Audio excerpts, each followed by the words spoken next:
మహిమ కలుగునుగాక.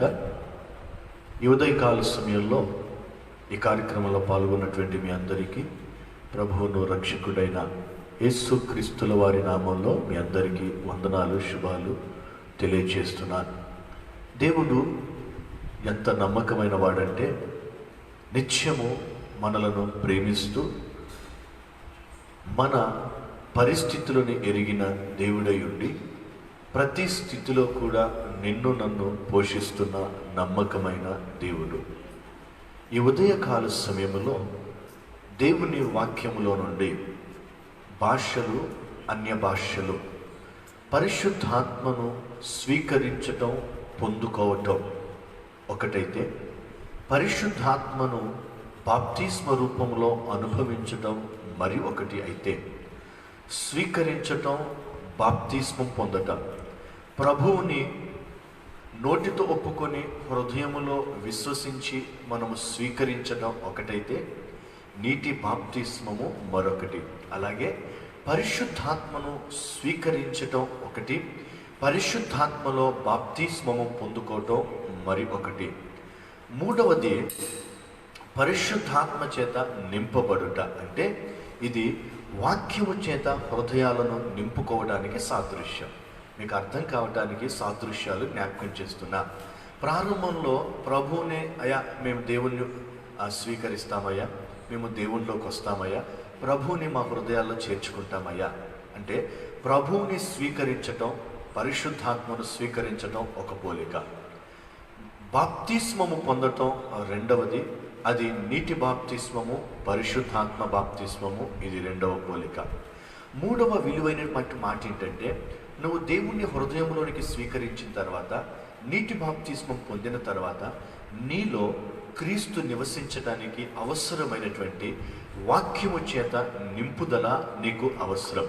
అలాగే పరిశుద్ధాత్మ బాప్తిస్మము పొందిన తర్వాత పరిశుద్ధాత్మ చేత ప్రతి మనుష్యుడు నింపబడుట చాలా అవసరం. ఎందుకు ఈ మాటలు మీకు తెలియజేస్తున్నానంటే, బైబిల్ గ్రంథంలో యేసు ప్రభుల వారు లోకంలో సంచరిస్తున్నప్పుడు ఒక ఉపమాన రీతిగా ఒక మాట చెప్పాడు. అయ్యా, వీరేదో పొలంలో నడుస్తూ ఏదో తింటున్నారని చేతులు కడుగుకొనకనే, విశ్రాంతి దినమని మీరు సంభాషణ చేస్తూ భోజనం చేస్తున్నారు, తింటున్నారు అని మీరు మాట్లాడుతున్నారు కదా. లోపలకు పోవునది ఏదియో మనుష్యుణ్ణి అపవిత్రపరచదు, కానీ హృదయములో నుండి బయటకు వచ్చేవే మానవుణ్ణి అపవిత్రపరుస్తాయి. అంటే హృదయము నిండిన కొలది మాటలు బయటకు వస్తాయి కదా, ఆ మాటలాడే మాటలే మానవుని యొక్క జీవితాన్ని అపవిత్రపరుస్తాయి అని దేవుడు మాట్లాడుతూ వచ్చాడు. అంటే ఇక్కడ వ్రాయబడినటువంటి దేవుడు పలికినటువంటి మాటలో ఉన్నటువంటి సత్యాన్ని మనం అర్థం చేసుకోవాలంటే, హృదయము నిండిన కొలది మాటలు బయటికి వస్తాయి. అలాగే దేవుని ఆత్మచేత నింపబడిన తర్వాత మనలో నుండి బయటికి మాటలు వస్తాయి. వాటిని భాషలు, అన్య భాషలు అంట. హృదయములో నింపబడినప్పుడు భాషలు, అన్య భాషలు వస్తాయి. ఈ రోజున వాటిని గురించినటువంటి కొన్ని క్లారిఫికేషన్స్ లేదా మీకు అర్థం అవ్వటానికి కొన్ని విషయాలు నేను మీకు జ్ఞాపకం చేస్తాను. ప్రాముఖ్యంగా 4 రకాల భాషలు మనకు ఉన్నాయి. ఒకటి మానవ భాషలు. మానవ భాషలు ఇవి 2 రకాలు. ఒకటి నీకు తెలిసిన భాష, రెండవది నీకు తెలియని భాష. ఒకటి నీకు తెలిసిన భాష, రెండవది నీకు తెలియని భాష. మొట్టమొదటిది లోకములో మానవుల యొక్క భాషలు. ఇందులో 2 ఉంటాయి. ఒకటి నీకు తెలిసిన భాష, రెండవది నీకు తెలియని భాష. ప్రస్తుతం మనం తెలుగు వారిము కదా. దేవుడు తన కృపను బట్టి ఈ తెలుగు ప్రాంతాల్లో మనల్ని ఉంచాడు. తెలుగు భాష మనకొచ్చు, చదువుకుంటున్నాం కాబట్టి ఇంగ్లీష్ కొద్దిగా అర్థమవుద్ది, హిందీ కొద్దిగా అర్థమవుద్ది. మన చుట్టుపక్కల ఇటు మహారాష్ట్ర, లేకపోతే ఇటు కర్ణాటక, లేకపోతే ఇటు చెన్నై, ఇటు కేరళ ఉంది కాబట్టి ఆ భాషల గురించి కొద్దిగా అవగాహన. ఎవరైనా మాట్లాడుతుంటే ఇది తమిళ్ భాష అండి, ఎవరైనా మాట్లాడుతుంటే ఇది కేరళ భాష, మలయాళం భాష అండి, ఎవరైనా మాట్లాడుతుంటే ఇది కన్నడ భాష అండి అని మనము గుర్తుపట్టగలం. అయితే మనకు తెలియని భాషలు ప్రపంచంలో ఎన్నో భాషలు ఉన్నాయి. అయితే లోకములో ఎగ్జిస్టెడ్ ఆల్రెడీ ఉన్న భాషలే అందులో 2 రకాలు. ఒకటి నీకు తెలియని భాషలు, రెండవది తెలియని భాషలు. తెలియని భాషలు. దేవుని వాక్యము ఇలాగూ సెలవిస్తుంది.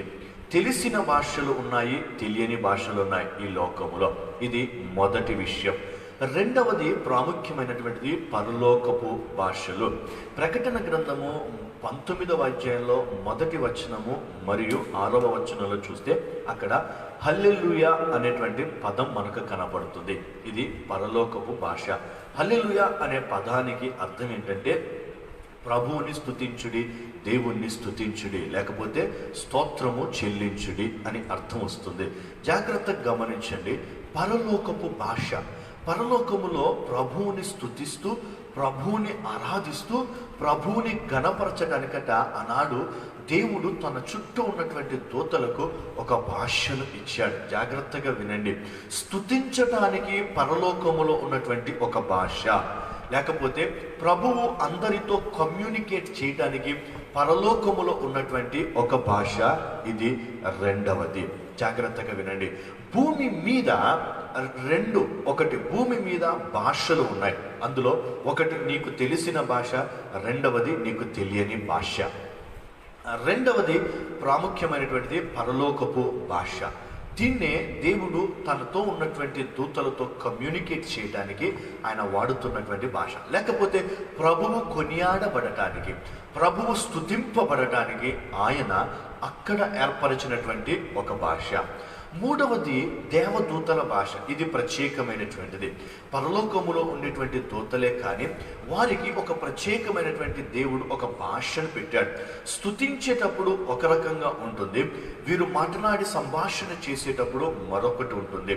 జాగ్రత్తగా గమనించండి. దేవుని దూతల యొక్క భాష. ఇవి కూడా పరలోకములో ఉన్నటువంటి దేవుని దూతల భాషలే. జాగ్రత్తగా గమనించండి. అయితే ఎందుకు దేవుని దూతలకు దేవుడు ప్రత్యేకమైనటువంటి భాషను ఏర్పాటు చేశాడు? ఈ మాటను గురించి కొరింథీ పత్రిక 1వ పత్రికలో 13వ అధ్యాయము 1వ వచనములో ఒక అమూల్యమైనటువంటి మాట. కొరింథీ పత్రిక 1వ పత్రిక 13వ అధ్యాయము 1వ వచనములో ఒక మాట రాయబడింది. మనుష్యుల భాషలతోనూ దేవదూతల భాషలతోనూ నేను మాట్లాడినను, ప్రేమ లేని వాడనైతే ఎలాంటి వాడనట? మ్రోగెడు కంచును గనగనలాడు తాళమునై ఉందును. రైట్.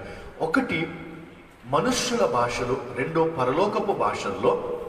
ఒకటి ప్రభువుని స్తుతించి ఆరాధించడానికి ఒక భాష అయితే, రెండవది దేవదూతల భాష. ఇది ప్రత్యేకమైనటువంటిది.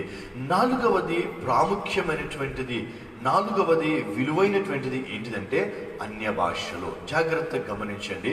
ఇది అన్య భాషలు. ఇది భూమి మీద లేని భాష. ఇది భూమి మీద లేని భాష. జాగ్రత్తగా గమనించండి. భూమి మీద ఉన్న భాషల్లో 2 భాషలు, ఒకటి నీకు తెలిసింది, రెండవది నీకు తెలియనిది. వీటన్నిటి గురించి ఉదాహరణలతో సహా మీకు నేను వివరిస్తాను. రెండవది పరలోకపు భాష, మూడవది దేవదూతల భాష, నాలుగవది విలువైనటువంటిది అన్య భాషలు. అన్య భాషలు.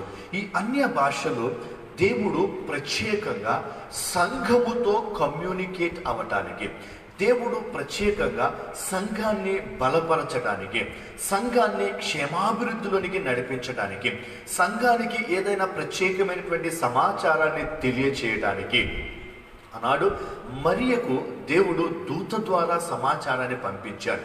ఆది అపోస్తలుల కాలముల తర్వాత నుండి దేవుడు దూతలతో కాకుండా తానే ప్రత్యేకంగా మాట్లాడాలి అని ఆశపడుతూ వస్తున్నాడు. ప్రత్యేకంగా తాను అన్య భాషల ద్వారా సంఘముతో మాట్లాడి సంఘాన్ని బలపరచి సంఘాన్ని క్షేమాభివృద్ధిలోనికి నడిపించడానికి దేవుడు ఏర్పరచినటువంటి ప్రత్యేకమైన భాషలే ఇవి అన్య భాషలు అని మనం పిలవవచ్చు. ఇది 4వ రకమైనటువంటి అన్య భాషలు. వీటిని గురించి మీకు అర్థం అయ్యేలా తెలియచేయాలంటే నానా విధములైన భాషలు వేరు, అన్య భాషలు వేరు. కొరింథీ పత్రిక 1వ పత్రిక 12వ అధ్యాయంలో కృపావరములలో ఒక వరం ఏంటంటే నానా విధములైన భాషలు. అక్కడ ఇంగ్లీష్ బైబిల్లో రాయబడింది అన్నోన్ టంగ్స్ అన్నాడు. అంటే ఇంకొక వర్షంలో రాయబడింది ఫారెన్ లాంగ్వేజ్ అన్నాడు. నానా విధములైన భాషలు. ఈ భాషల గురించి మనము అపోస్తుల కార్యముల గ్రంథములో 2వ అధ్యాయంలో మనం చక్కగా గమనించవచ్చు. ఆనాడు పేతురు అలాగే తనతో ఉన్నటువంటి ఆ 12 మంది అలాగే 120 మందికి పైబడిగా ఉన్నటువంటి వారందరూ ఎడతెగక మేడగదిలో కూర్చొని ఏకంగా ప్రార్థిస్తున్నప్పుడు పరలోకములో నుండి దేవుని ఆత్మ కిందకి దిగి వచ్చింది. ఆ గది అంతయు కూడా దేవుడు తన ఆత్మ చేత నింపాడు, తన శక్తి చేత నింపాడు. ప్రతి వారి మీద దేవుని ఆత్మ కుమ్మరించబడింది. ప్రతి వారు కూడా ఆత్మ చేత నింపబడిన వారయ్యారు. అందుకే 3 విషయాలు చెప్పాను కదా. పొందుకోవటం వేరు, క్రీస్తుని స్వీకరించటం వేరు, బాప్తిసం పొందటం వేరు, హృదయాలు వాక్యముతో నింపబడటం వేరు. అలాగే పరిశుద్ధాత్మను స్వీకరించడం వేరు, పరిశుద్ధాత్మలో బాప్తిసం పొందటం వేరు, పరిశుద్ధాత్మ చేత నింపబడటం వేరు.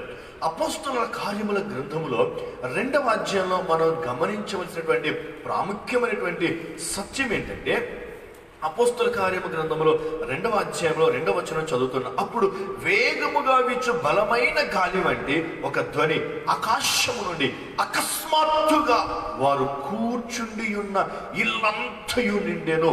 ఆ గృహాన్ని నింపింది, వారి హృదయాలను నింపింది. ఇప్పుడు 3వ వచనంలో అంటాడు, మరియు అగ్ని జ్వాలల వంటి నాలుకలు విభాగింపబడి నట్టుగా వారికి కనబడి వారిలో ఒక్కొక్కని మీద వ్రాలగా అందరూ పరిశుద్ధాత్మతో నిండిన వారై. జాగ్రత్తగా వినండి, ప్రతి ఒక్కరు కూడా పరిశుద్ధాత్మ చేత నింపబడిన వారై ఉన్నారు అని వాక్యం సెలవిస్తుంది. ఇప్పుడు పరిశుద్ధాత్మ చేత నింపబడిన వీరిలో వాక్శక్తి వచ్చింది. పరిశుద్ధాత్మ చేత నింపబడిన వీరు అన్య భాషలలో మాట్లాడటం మొదలు పెట్టారు. అక్కడికి భక్తి కలిగిన యూదులు అనేక మంది వేరే వేరే ప్రాంతాల్లో వేరే వేరే దేశాల్లో చెదరిపోయిన యూదులందరూ అక్కడ ప్రాంతపు భాషలకు అలవాటు పడిన వారందరూ యెరూషలేములో సమకూర్చబడిన తర్వాత ఆనాడు పేతురు భక్తుడు నిలబడి మాట్లాడుతుండగా అన్ని భాషలు అందరికీ అర్థమయ్యే రీతిగా అక్కడ కార్యము జరిగింది. జాగ్రత్తగా వినండి, వీరికి ప్రత్యేకంగా హిబ్రూ భాష కానివ్వండి, లాటిన్ భాష కానివ్వండి, కొన్ని ప్రత్యేకమైనటువంటి భాషలు మాత్రమే ఇక్కడ పేతురు శిష్యులకు కొన్ని భాషలు మాత్రమే వచ్చు, కానీ ప్రపంచవ్యాప్తంగా ఉన్నటువంటి అన్ని భాషలు వీరికి రావు. అయితే వీరు మాట్లాడటానికి గల కారణం ఏంటి? నానా విధములైనటువంటి భాషలు, అన్య భాషలలో వీళ్ళు మాట్లాడటానికి గల ప్రాముఖ్యమైనటువంటి కారణములు ఏమిటి అంటే, వాక్యము సెలవిస్తుంది, ఆత్మ చేత నింపబడ్డారు. పరిశుద్ధాత్మ హృదయములో నింపబడిన తర్వాత హృదయము నిండిన కొలది మాటలు వచ్చినట్టు హృదయము నిండిన కొలది నానా భాషలతో మాట్లాడటం మొదలు పెట్టారు. అందుకనే కృపావరములలో ఒక ప్రత్యేకమైనటువంటి వరం ఏంటంటే, నానా విధమైన భాషలతో మాట్లాడితే పక్కన మరి ఒకరు అర్థమును చెప్పువారు మరి ఒకరు ఉన్నారు. జాగ్రత్తగా వినండి, అర్థము చేసుకోవటానికి ప్రయత్నం చేయండి. ఒకవేళ దేవుని ఆత్మచేత నేను నింపబడిన వాడైతే ఆ మధ్యకాలంలో ఒక మిషనరీని గురించి నేను విన్నాను. ఆఫ్రికా ప్రాంతంలో ఒక ప్రదేశానికి వెళ్ళాడు. ఆయన భాషను నేర్చుకోవాలనే ప్రయత్నం చేస్తున్నాడు. దేవుడు ఒక మారుమూల ప్రాంతాన్ని చూపించాడట. ఆ మారుమూల ప్రాంతానికి వెళ్ళాడట. ఆయన అనుకున్నాడట, ఇక్కడ మాట్లాడే భాష ఏదో ఉందో ఒక ట్రాన్స్లేటర్ని నేను తీసుకొని వెళ్ళి అక్కడికి వెళ్ళి వాళ్ళతో మాట్లాడచ్చు అనుకున్నాడట. దేవుడు తన ఆత్మ ద్వారా తను నడిపిస్తూ నడిపిస్తూ నడిపిస్తూ ఒక మారు అంటే అడవి లోపల ఉన్నటువంటి ఒక ప్రాంతానికి తీసుకొని వెళ్ళాడు. తీసుకొని వెళ్ళిపోయిన తర్వాత అక్కడ తనతో ఉన్న ట్రాన్స్లేటర్ అంటాడట, అయ్యా అక్కడ ఉన్న భాష నాకు వచ్చు కానీ ఇక్కడ ఉన్న భాష నాకు రాదయ్యా. వీరు చాలా లోపలకు ఉన్నవారండి, వీళ్ళు ఎస్టీస్ అండి, వీళ్ళు పలానా మారు లోపలకు ఉన్నటువంటి వారు, వీరి భాష నాకు రాదు అనగానే దేవుని సన్నిధిలో ఈ మిషనరీ ప్రార్థన చేశాడట, ప్రభువా నాకు ఒక ట్రాన్స్లేటర్ ఉంటే బాగుండు అనుకొని నేను తీసుకొచ్చాను, కానీ ఇతని వల్ల కూడా కాదు ప్రభువా. ఏం చేయాలి ప్రభా, నాకు అర్థం కావట్లేదు ప్రభా. వీళ్ళతో నేను కమ్యూనికేట్ అవ్వాలి, సైగలు చేస్తే వారికి అర్థం కావట్లేదు. వారు మమ్మల్ని ఒక విచిత్రమైన వారిగా చూస్తున్నారు, హాని చేసే వ్యక్తులుగా మమ్మల్ని చూస్తున్నారు. ఇంకా కొంతసేపు చూసి మమ్మల్ని చంపివేస్తారేమో ప్రభువా, ఏం చేయాలి అర్థం కావట్లేదు ప్రభువా అని అలాగే ప్రార్థన చేస్తున్నాడట. వెంటనే అక్కడ ఉన్నటువంటి వారిలో కొంతమంది పెద్ద వచ్చి అన్నాడట, వీరిని తీసుకువెళ్ళి కట్టివేయండి అన్నాడట. తీసుకువెళ్ళి వారిని ఒక గుంజకు ముందు వెనకాల ఇద్దరిని చేతులు కట్టేసి కాళ్ళు కట్టేసి వారిని కట్టేసి అలాగే నిలబెట్టారట. మాట్లాడటానికి ప్రయత్నం చేస్తున్నాడు, సైగలు చేయాలని ప్రయత్నం చేస్తున్నాడు, కానీ ఇతనికి వారి భాష రాదు. ఏం చేయాలి అర్థం కాక, ప్రభువా నువ్వు గొప్ప దేవుడో ప్రభువా, ఆనాడు ఆది అపోస్తలుల కాలంలో నీ ఆత్మ చేత నింపి ఆనాడు పేతురు భక్తుడు నిలబడి వివిధ రకాల భాషలతోటి మాట్లాడినట్టుగా నా ప్రభువా నేను మాట్లాడటానికి నాకు సహాయం చేయ ప్రభువా అని 2 చేతులు పైకెత్తట ఆ మిషనరీ దేవుని సన్నిధిలో ప్రార్థన చేశాడట. దేవుని సన్నిధిలో ప్రార్థన చేస్తుండగా దేవుని ఆత్మ ఆ ఇద్దరి మీద కుమ్మరించబడిందట. ఇతడు మాట్లాడటం మొదలు పెట్టాక వెనకాల ఉన్నటువంటి ట్రాన్స్లేటర్ కూడా అతడు తర్జుమా చేయటం మొదలు పెట్టాడట. జాగ్రత్తగా వినండి, ఈ మిషనరీ అభిషేకించబడి వేరే వేరే భాషలో మాట్లాడటం మొదలు పెట్టాడు. ఇక్కడ తర్జుమా చేసే వ్యక్తి తర్జుమా చేయటం మొదలు పెట్టాడు. వారు తిరిగి మాట్లాడుతున్నప్పుడు మరలా తిరిగి ఈ తర్జుమా చేసే వ్యక్తి అర్థమయ్యే రీతిగా మిషనరీకి కూడా చెప్పడం మొదలు పెట్టాడు. ఇద్దరి మీద ఆత్మ కుమ్మరించబడింది. ఆనాడు వేరే భాషలలో వీళ్ళు మాట్లాడి అర్థమయ్యే రీతిగా వివరించడం జరిగింది. అర్థము చేసుకోవడానికి ప్రయత్నం చేయండి. నా దేవుడు ఎంత గొప్ప దేవుడో, ఎంత శక్తి కలిగిన దేవుడో తెలుసా అండి? బాబేలు గోత్రం, జాగ్రత్తగా రండి, బాబేలు ఆనాడు గోపురాన్ని కట్టే సందర్భంలో వారు అనుకున్నారట, మేము ఒక పేరును సంపాదించుకుందాం, మేము ఒక మంచి ఘనతను సంపాదించుకుందాం, మేము ఒక మంచి స్థితిని సంపాదించుకుందాం అని పేరు ప్రఖ్యాతుల కొరకు ఒక పెద్ద గోపురాన్ని కట్టాలి అనేటువంటి ఆలోచనతోటి ప్రభువుని గణపరచడానికి కాదట, పేరును సంపాదించుకోవడానికి ఒక పెద్ద గోపురాన్ని మేము కట్టాలి అనే ఆలోచన కలిగి వారు ఘనత పొందాలి అనుకున్నప్పుడు దేవుడు పరలోకములో నుండి కిందకి దిగి వచ్చి దూతల సైన్యముతో దిగి వచ్చి అక్కడ ఉన్నటువంటి మనుష్యులను భాషలో తారుమారు చేసి వారికి ఒక్కొక్కరు ఒక్కొక్క భాషలు మాట్లాడే విధంగా దేవుడు వారిని అలాగూ చేశాడు. అలాగూ చేసిన తర్వాత ఉన్న బంధువులలో కూడా ఒకరి భాష ఒకరికి అర్థం కాని స్థితిలో అయిపోయింది. ఇప్పుడు దేవాతి దేవుడు వివిధ రకాల ప్రాంతాల్లోగా చెదిరిపోయారు. ఎన్ని భాషలు వెళ్ళిపోయాయో, వివిధ రకాల భాషలు అయిపోయిన లోకంలో అందరూ చెదిరిపోయారు. అయితే మన దేవాతి దేవుడు ఎన్ని రకాల భాషలున్నా అందరూ ప్రార్థనలో ఏకీభవించినప్పుడు అందరికీ అర్థమయ్యే భాషను ఒక భాషను చేశాడు. అదే అన్య భాషలు. ఈ రోజున ఒక మాట మీకు అర్థమయ్యేలాగా నేను చెప్పాలి అంటే, ఒకవేళ వేరే వ్యక్తులు వేరే దేశాలలో ఉన్నటువంటి రకరకాల దేశాల్లో ఉన్నటువంటి ప్రజలందరూ కలిసి ఒక చోట సమకూర్చబడి ఆత్మచేత నింపబడి ప్రార్థన చేస్తూ ప్రభువుని స్తుతించి ప్రభువుని ఆరాధించగలిగితే కనుక దేవుని ఆత్మ వారు కూడిన స్థలానికి దిగి వచ్చి ఆత్మచేత నింపగలిగితే కనుక కూడి ఉన్న వారందరూ అర్థం చేసుకునేటువంటి భాషలతో మాట్లాడేటువంటి ఒక గొప్ప శక్తిని దేవుడు అక్కడ కలిగిస్తాడు. అప్పుడు ఒక తెలుగులో మాట్లాడిన నేను, తెలుగు వ్యక్తినైనా నేను అందరితో కూడినప్పుడు దేవుడు మాట్లాడినప్పుడు, ఏదైనా ఒక సేవకుని నిలబెట్టి మాట్లాడినప్పుడు, పేతురు నిలబడి అందరితో మాట్లాడినట్టుగా సంఘము సమకూర్చబడినప్పుడు అందరికీ అర్థమయ్యే రీతిలో దేవుడు మాట్లాడే గొప్ప దేవుడై ఉన్నాడు. జాగ్రత్తగా వినండి. అయితే బాబేలు గోపురం దగ్గర భాషలు చెదిరిపోయినాయి. మరలా తిరిగి పెంతెకొస్తు దినమున అందరూ నేర్చుకోవని ప్రభువుని ఘనపరచడానికి, ప్రభువుని మహిమపరచడానికి దేవుడు ఒక ప్రత్యేకమైన భాషలను ఏర్పరిచాడు. అదే అన్య భాషలు అని మనము అర్థం చేసుకోవాలి. చాలా మంది అన్య భాషలు ఉన్నాయా? ఆ రోజుల్లో ఉన్నాయండి, ఇప్పుడు లేవు అంటారేమో. దానికి బైబిల్ గ్రంథంలో నుంచి ఒక 2 మాటలు నేను మీకు జ్ఞాపకం చేస్తా. పౌలు భక్తులు కొరింథీయులకు రాసినటువంటి పత్రికలో నుండి మొదటి పత్రిక 14వ అధ్యాయంలో 39-40 వచనాలు చదువుకుంటే ఇలాగ రాయబడింది. అపోస్తలుడైన పౌలు భక్తులు కొరింథీయులకు రాసినటువంటి పత్రిక మొదటి పత్రిక 39-40 వచనాలు నేను చదువుతాను, జాగ్రత్తగా వినండి. కాబట్టి నా సహోదరులారా, ప్రవచించుట ఆసక్తితో అపేక్షించుడి, భాషలతో మాట్లాడుటను ఆటంకపరచకుడి. దేవుని వాక్యం ఏమని సెలవిస్తుందో తెలుసా? సంఘానికి పౌలు భక్తుల ద్వారా దేవుడు హెచ్చరిస్తున్నటువంటి అమూల్యమైనటువంటి సత్యం ఏంటంటే, భాషలతో మాట్లాడే వ్యక్తులను ఆటంకపరచకండి అన్నాడంటే భాషలతో మాట్లాడనివ్వండి. దేవుని ఆత్మచేత నింపబడినప్పుడు అందరూ భాషలతో మాట్లాడాలి. ఒకవేళ ఆత్మచేత నింపబడినప్పుడు భాషలతో మాట్లాడే వ్యక్తిని మీరు ఆటంకపరచకండి అన్నాడు. అంటే అర్థం ఏంటి చెప్పండి? భాషలతో దేవుడు మాట్లాడనిస్తున్నాడనే కదా అర్థము. భాషలతో మాట్లాడవచ్చు అనే కదా అర్థము. ఒకవేళ సంఘములో ప్రార్థిస్తున్నప్పుడు, ఆత్మలో లీనమైపోయి ప్రభువుని స్తుతిస్తున్నప్పుడు, ప్రభు నామాన్ని ఘనపరుస్తున్నప్పుడు, దేవుని ఆత్మ మన మీద దిగి కుమ్మరింపబడినప్పుడు, ఆత్మచేత నింపబడినప్పుడు, భాషలతో మాట్లాడుతున్నప్పుడు ఎవరిని ఆటంకపరచకూడదు. రెండవ మాట జ్ఞాపకం చేస్తాను. ఇదే 14వ అధ్యాయంలో నుండి 5వ వచనాన్ని కనుక చదివితే ఒక అమూల్యమైనటువంటి మాట రాయబడింది. పౌలు భక్తుడు అంటాడు, మీరందరూ భాషలతో మాట్లాడవలెనని కోరుకొనుచున్నాను. జాగ్రత్తగా వినండి. దేవుని వాక్యము అపోస్తలుడైన పౌలు భక్తుడిని దేవుని ఆత్మచేత నింపి ఈ పత్రికను రాస్తున్నప్పుడు పరిశుద్ధాత్మ పౌలు భక్తుడి ద్వారా సంఘానికి తెలియచేస్తున్నమాట. ఏ పౌలు భక్తుడు రాసిన ఏ ఉత్తరమైనా సరే తన సొంత ఆలోచనతో రాసినది కాదు. ఆత్మచేత నింపబడవే సంఘానికి తెలియచేయాల్సిన సమాచారాన్ని పరిశుద్ధాత్మ ద్వారా తెలియచేస్తూ వస్తున్నాడు. అయితే పరిశుద్ధాత్మ దేవుడు ఆనాడు పౌలు భక్తుల ద్వారా సంఘానికి తెలియచేస్తున్న సమాచారం ఏంటంటే, అయ్యా మీరందరూ భాషలతో మాట్లాడవలెనని కోరుకొనుచున్నాడు.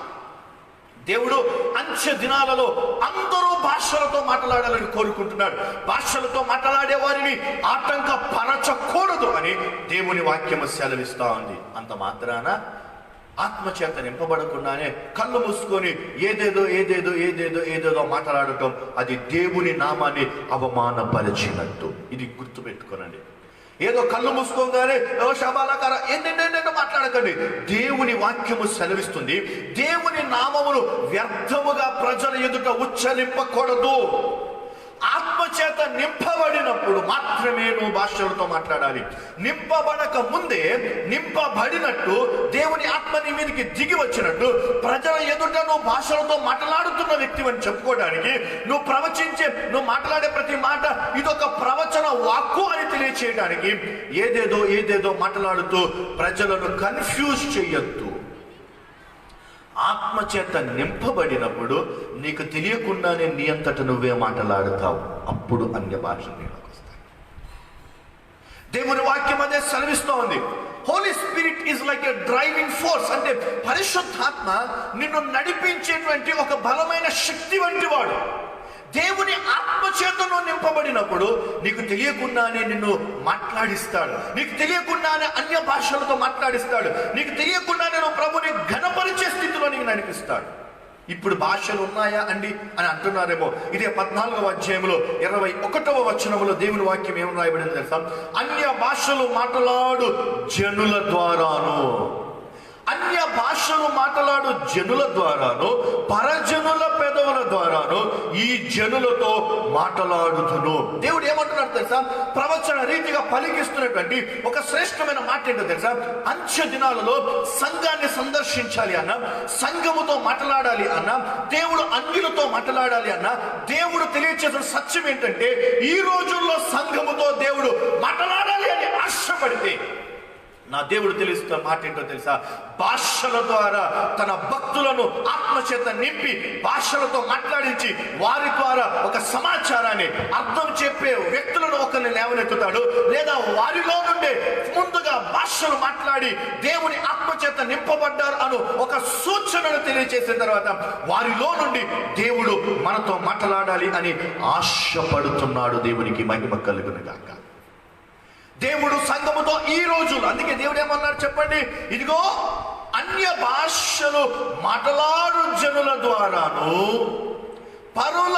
పరజనుల పెదవుల ద్వారాను ఈ జనులతో నేను మాట్లాడుతును.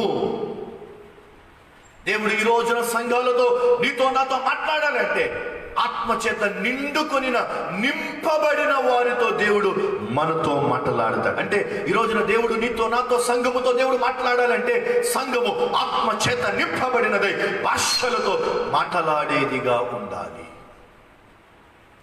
భాషలు లేవండి అని అనొద్దు, ఒకటి. రెండవది, ఎవరి పడితే వారు ఉట్టిగానే కళ్ళు మూసుకొని ముందు భాషలతో మాట్లాడిన తర్వాత దేవుడు మాట్లాడతాడు, నేను మాట్లాడే ప్రతి మాట దేవుడు మాట్లాడే మాట కదా అని సంఘాన్ని మభ్యపెట్టి మాయ చేసి మోసపుచ్చొద్దు అని రెండో మాట జ్ఞాపకం చేస్తున్నాను. ఆత్మచేత నింపబడినప్పుడు దైవికంగా మాట్లాడే మాటలో శక్తి ఉంటుంది, ప్రభావం ఉంటుంది. సంఘమంతా ఒక కదలికలోనికి వస్తుంది, సంఘమంతా ఒక ఉజ్జీవములోనికి వస్తుంది, సంఘము ఒక ప్రభావితము కలిగినటువంటి సంఘంగా మార్చబడుతుంది. ఈ రోజున చిన్న చిన్న సంఘాల్లో భాషలు మాట్లాడుతున్నారు, వాస్తవమే కాదని అనను, కానీ సంఘాలు ఎందుకు ప్రభావితంగా నిలబడట్లేదు తెలుసా? భాషలతో మాట్లాడినట్టు ప్రవచించినట్టు అనేక మంది నటిస్తున్నారు కనుకనే దేవుని కార్యము జరగట్లేదు. భాషలు ఉన్నాయి, మనుష్యుల భాషలు, పరలోకపు భాషలు, దేవుని దూతల భాషలు, అలాగే అన్య భాషలు. ఈ అన్య భాషలను దేవుడు ఎందుకు ఏర్పరిచాడు? ఈ అన్య భాషలకు దేవదూతల భాషలకు సంబంధం లేదు. ఈ అన్య భాషలకు పరలోకపు దూతలు ప్రభువుని స్తుతించి ఆరాధించే భాషలకు సంబంధం లేదు. ఈ అన్య భాషలకు అదేవిధంగా లోకములో ఉన్న భాషలకు సంబంధము లేదు. అయితే దేవుడు ఈ అన్య భాషలను ఎందుకు ఏర్పరిచాడు? 3 పాయింట్లు జ్ఞాపకం చేసి నేను ముగించేస్తాను. నెంబర్ 1, ఇదే కొరింథీ పత్రిక మొదటి పత్రిక 14వ అధ్యాయంలో నుంచి 4వ వచనాన్ని చదువుకుంటే ఇలాగు రాయబడింది: భాషలతో మాట్లాడువాడు తనకు క్షేమాభివృద్ధి కలుగ చేసుకొనును. నెంబర్ 1, వ్యక్తిగతంగా నేను క్షేమాభివృద్ధి పొందాలి అంటే బైబిల్ గ్రంథంలో క్షేమాభివృద్ధి అనే మాటకు రాయబడిన అర్థం ఏంటంటే కట్టబడుటకు. అపోస్తలుల కార్యముల గ్రంథములో నుండి 9వ అధ్యాయం అనుకుంటూ చూడండి. అపోస్తలుల కార్యముల గ్రంథములో నుండి 9వ అధ్యాయం 31వ వచనం అంటాడు: కావున యూదయ, గలిలయ, సమరయ దేశములందంతటను సంఘము క్షేమాభివృద్ధి చెందుచు ప్రభు సమాధానం కలిగిన మరియు ప్రభువునందు భయమును పరిశుద్ధాత్మ ఆదరణను పొందుకున్నవారు. సంఘము ఆనాడు యూదయ, సమరయ, గలిలయ చుట్టుపక్కల ప్రాంతాల్లో ఉన్నటువంటి సంఘమట దేవుని ఆత్మ చేత నింపబడి, దేవుని శక్తి చేత నింపబడి, భాషలతో మాట్లాడబడుచు సంఘము కట్టబడుతూ క్షేమాభివృద్ధి చెందుతూ వచ్చిందట. అందుకనే క్షేమాభివృద్ధి అనే పదానికి కింద కట్టబడుచు అనే పదాన్ని రాశారు. ఒకటి, భాషలతో ఎందుకు మాట్లాడాలి? నేను క్షేమాభివృద్ధి చెందు నిమిత్తం, కట్టబడు నిమిత్తం, బలమైన వ్యక్తులుగా నిలబడు నిమిత్తం, స్థిరమైన సంఘముగా నిలబడు నిమిత్తం, ఎన్ని రకాల సమస్యలు ఎదుర్కొన్నా, ఎన్ని రకాల పరిస్థితులను ఎదుర్కొన్నా, లోకంలో ఎలాంటి స్థితిలోనూ నీవు చూస్తున్నప్పటికీ నీవు మాత్రం కట్టబడే వ్యక్తిగానే ఉండాలి, కానీ కూలిపోయే వ్యక్తిగా ఉండకూడదు అనే ఉద్దేశంతో దేవుడు వ్యక్తిగతంగా నీతో భాషలతో మాట్లాడుతున్నాడు. నీవు దేవునితో మాట్లాడుతున్నావు. అన్య భాషలు దేని కొరకంటే నెంబర్ 1, నీవు కట్టబడి క్షేమాభివృద్ధి చెందు నిమిత్తం. నీవు దేవునితో అన్య భాషలతో మాట్లాడుతున్న సంగతి దూతలకు అర్థం కాకూడదు. నీవు దేవునికి మాత్రమే, ఇద్దరి మధ్యలోనే రహస్యంగా జరిగేటువంటి సంగతులు. దేవుడు ఏదైనా నీకు తెలియచేయాలనుకుంటే తన మర్మము దేవుడు కేవలం తనకి, నీకు మాత్రమే తెలియచేయాలి, సంఘానికి మాత్రమే తెలియచేయాలని ఆశపడే దేవుడు ఆయన. దేవదూతలకు తెలియకుండా రహస్యంగా దేవాతి దేవుడు ఆయన మర్మములను నీకు తెలియచేయ నిమిత్తమై ప్రత్యేకంగా ఈ భాషను దేవుడు ఏర్పాటు చేశాడు. ఈ ఆత్మచేత నింపబడినప్పుడు, అన్య భాషలతోనూ మాట్లాడుతున్నప్పుడు, దేవుని ఆత్మలోనూ లీనమైపోయినప్పుడు, దేవుని శక్తి చేత నింపబడినప్పుడు నీవు కట్టబడతావట, క్షేమాభివృద్ధి పొందుకుంటావట, నెమ్మది సమాధానము కలిగిన వాడవై నువ్వు ఆత్మీయంగా నిలబడతావట. ఎన్ని స్థితులు వచ్చినా నువ్వు నిలబడవ, నువ్వు పడిపోవట. అందుకనే పునాది మీద కట్టబడిన ఇల్లట వాన వచ్చినా వరద వచ్చినా పడిపోదట. ఇసుక మీద కట్టబడిన ఇల్లు గాలి తుఫాను వచ్చినా వరదలు వచ్చినా కూలిపోతుందట. దేవుని ఆత్మచేతను నింపబడితే, అన్య భాషలతో నువ్వు మాట్లాడితే పునాది మీద కట్టబడిన అనుభవములోనికి, క్షేమ స్థితిలోనికి నువ్వు నడిపించబడతావు అని మొదటి మాటగా నేను మీకు తెలియజేస్తున్నాను. అన్య భాషలతో మాట్లాడటం వల్ల జరిగే విషయం ఏంటి తెలుసా? నువ్వు కట్టబడి క్షేమ స్థితిలో ఉంటావు. నెంబర్ 1. రెండవ విషయాన్ని జ్ఞాపకం చేస్తాను చూడండి. 14వ అధ్యాయంలో నుంచి 2వ వచనాన్ని చదువుతాను, జాగ్రత్తగా వినండి. ఎందుకనగా భాషలతో మాట్లాడువాడు మనుష్యులతో కాదు కానీ దేవునితో మాట్లాడుచున్నాడు. నెంబర్ 2, భాషలతో మాట్లాడువాడు. ఇక్కడ రాయబడిన మాట ఏం తెలుసా? మనుష్యులతో కాదు కానీ అని తెలుగు బైబిల్ రాయబడ్డాడు. ఇంగ్లీష్ బైబిల్ రాయబడింది భాషలతో మాట్లాడువాడు ఇతరులతో కాదు, not any other person, but he was directly speaking with God. He was directly speaking to God. ఇతరులతో అన్నాడు, తెలుగు బైబిల్లో మనుషులతో కాదు అన్నాడు, ఇతరులతో కాదు అని ఇంగ్లీష్ బైబిల్లో రాస్తూ అంటాడు. భాషలతో మాట్లాడువాడు నిజముగా దేవునితో మాట్లాడే అనుభవములోనికి నడిపించబడతాడు. దేవుడు నీతో మాట్లాడతాడు, దేవుడితో మాట్లాడటం ఇది ఒక గొప్ప అనుభవం. ఇది గొప్ప అనుభూతి. ఒకటి, అన్య భాషలతో మాట్లాడటం వలన జరిగేది ఏంటంటే కట్టబడతో క్షేమస్థితి కనబడుతుంది. రెండవది, అన్య భాషలతో మాట్లాడుతున్న నీకు తెలియకుండానే దేవునితో ఒక రిలేషన్షిప్, దేవునితో ఒక సహవాసం, నీకు తెలియకుండానే దేవునితో నువ్వు మాట్లాడుతావు, నీవు దేవుడితో మాట్లాడుతావు, నీకు తెలియకుండానే ఊహించినటువంటి ఒక గొప్ప అనుభవములోనికి నువ్వు నడిపించబడగలవు. సహవాస అనుభవములోనికి నడిపించబడగలవు. వ్యక్తిగతంగా దేవుడితో మాట్లాడే స్థితిలోనికి నువ్వు రాగలవు. ఎప్పుడైనా దేవుడు నీతో మాట్లాడాడా? ఎప్పుడైనా దేవుడితో నువ్వు మాట్లాడగలిగావా? అంటే నేను రోజు నువ్వు రోజు దేవుడితో మాట్లాడటం వేరు, దేవుడు నీ ముందు కనపడుతూ, ఆయన సన్నిధి నీకు కనపడుతూ. మోషే కింద నుండి దేవునితో మాట్లాడింది వేరు, దేవుని సన్నిధిలోనికి సీనాయి పర్వతం ఎక్కి, సీనాయి పర్వతం మీదకెక్కి దేవునితో ముఖాముఖిగా మాట్లాడిన అనుభవము వేరు. అహరోను బలులను అర్పించి, అయ్యా ఈ ప్రజల పక్షమున ఈ పాపములను క్షమిస్తున్నావని నమ్ముచున్నాను ప్రభు అని దేవునితో మాట్లాడినట్టుగా మాట్లాడుతూ బలులు అర్పించడం వేరు, మోషేలాగా దేవునితో ముఖాముఖిగా మాట్లాడటం వేరు. నేను చెప్తున్న మాటలు మీకు అర్థమవుతున్నట్టున్నాయి. ఈ రోజున ప్రార్థన చేస్తూ నీ అంతటి నీవు దేవునితో మాట్లాడటం వేరు, దేవునితో ముఖాముఖిగా మాట్లాడే అనుభవము వేరు. అహరోను పని ఏముందండి? యాజక ధర్మజన ప్రభువా, ఈ గొర్రె పిల్లను తీసుకొచ్చారా నీ పక్షమున, లేదా ఈ ప్రజల పక్షమున నీ దగ్గరికి తీసుకొచ్చి ఈ గొర్రెను బలి అర్పణగా ఇచ్చేస్తున్నాను, అంగీకరించావు, థ్యాంక్ యూ లార్డ్, బలి అర్పణ అయిపోయేది. ఎవరితో మాట్లాడాడు అహరోను? దేవునితోటే కదా మాట్లాడింది. ఎవరితో మాట్లాడాడు అహరోను? అహరోను మాట్లాడిన విధానము వేరు, మోషే దేవునితో సూటిగా మాట్లాడిన విధానము వేరు. అలాగే నువ్వు సాధారణంగా ప్రార్థన చేసే విధానము పద్ధతి వేరు, ఆత్మచేత నింపబడి భాషలతో మాట్లాడుతూ దేవునితో మాట్లాడే అనుభవము వేరు. అన్య భాషలు దేని కొరకు ఏర్పరచబడ్డాయంటే సాధారణంగా ప్రార్థన ద్వారా మాట్లాడే అనుభవంలో నుండి ముఖాముఖిగా దేవునితో మాట్లాడే అనుభవంలోనికి రావటానికి నువ్వు ఆత్మచేత నింపబడి భాషలతో మాట్లాడే స్థితిలోనికి నువ్వు రావాలి. ఇది రెండవది.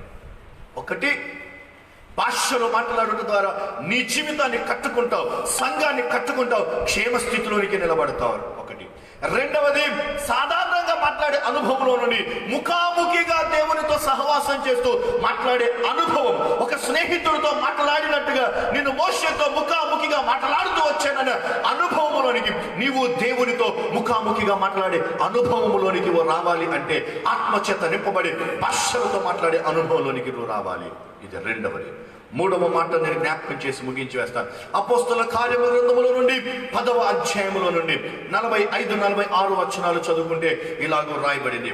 అపోస్తల కార్యముల గ్రంథములో నుండి 10వ అధ్యాయము 45-46 వచనాలు చదువుకుంటే, సున్నతి పొందిన వారిలో పేతురుతో కూడా వచ్చిన విశ్వాసులందరూ పరిశుద్ధాత్మ వరము అన్యజనుల మీద సహితమును కుమ్మరింపబడుట చూచి విభ్రాంతి నొందిరి.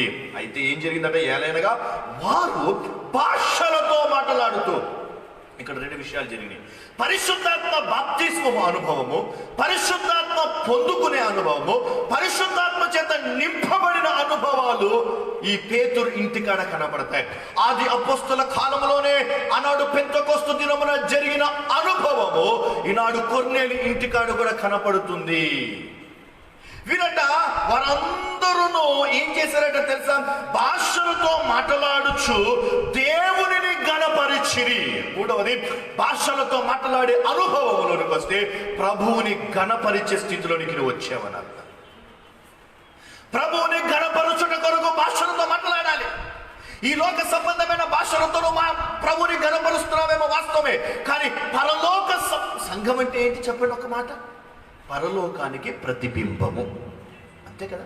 పరలోకంలో ప్రభుని దేవుని దూతలు మనకు అర్థం కావాలని తర్జుమా చేసి ట్రాన్స్లేషన్ చేసి అందరూ ఏమంటారు తెలుసా? పరలోకములో అందరూ దేవుని దూతలు పరిశుద్ధుడు పరిశుద్ధుడు పరిశుద్ధుడని ప్రభువును స్తుతిస్తూ గణపరుస్తున్నారు అని తర్జుమా చేసి ట్రాన్స్లేషన్ చేసి రాయబడింది. అయితే అందరూ తెలుగు భాషలో పరిశుద్ధుడు పరిశుద్ధుడు పరిశుద్ధుని స్తుతించరే? ఇంగ్లీష్ భాషలో హోలీ హోలీ హోలీ అని స్తుతించరే? పరలోకపు భాషలో ప్రభుని గణపరుస్తారు. ఇప్పుడు సంఘమైన నీవు భూమి మీద నీకు వచ్చిన భాషలో ప్రభువుని స్తుతిస్తున్న నీవు ఎప్పుడైతే దేవుని ఆత్మచేత నింపబడతావో, ఎప్పుడైతే అన్య భాషలతో నువ్వు మాట్లాడటం మొదలు పెడతావో, ఇప్పుడు పరలోకపు దూతలు పరలోకమందున దేవుని స్తుతిస్తూ ఆరాధిస్తున్న భాషలు మాట్లాడుతూ ప్రభుని ఘనపరుస్తున్న రీతిగా భూమి మీద ఉన్నప్పుడే పరలోకపు భాషతో అంటే అన్య భాషలతో ప్రభువుని ఘనపరుస్తూ ప్రభువుని స్తుతిస్తూ అన్య భాషలతో ప్రభువు నామాన్ని దేవుని స్తుతించే అనుభవంలోనికి నువ్వు నడిపించబడగలుగుతావు. అయ్యా, పరలోకంలో నేను స్తుతించినట్టు నేను స్తుతించాలని ఆశగా ఉంది ప్రభువా అంటే అన్య భాషలతో నింపబడి ఆనాడు దూతలు ఆరాధించినట్టు నువ్వు భూమి మీద ఉండి పరలోకానికి ప్రతిబింబంగా ఉన్న సంఘములో నీవు ఉండి పరలోకపు దూతలు స్తుతించిన రీతిగా భూమి మీద అన్య భాషలతో నువ్వు ప్రభువుని గణపరచగలవు. దేవునికి మహిమ కలుగును గాక.